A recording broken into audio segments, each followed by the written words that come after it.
So how do you scan documents and then assign them on the iPad, like iPad mini for example? Let's explain that. So if you're new on this channel, go ahead and subscribe right now and you're not gonna miss anything important.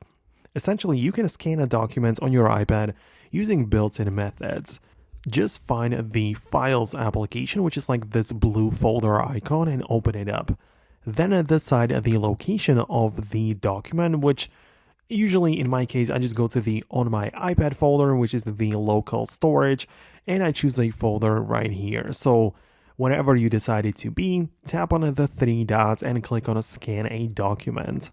Right now, you can point your camera at a specific document.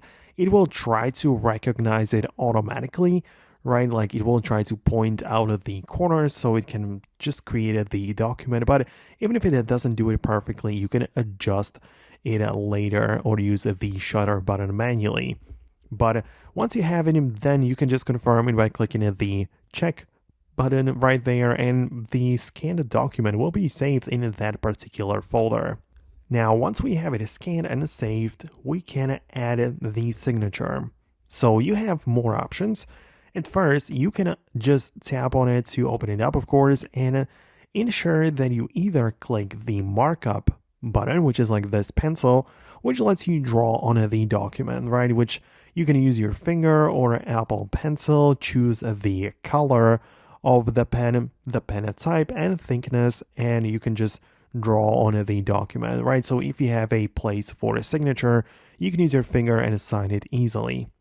Or instead, you can use the fill out form button, which is right next to the markup tool, and this lets you add the digital text, right? So you can add text forms, but you can see that we also have the ability to add a signature.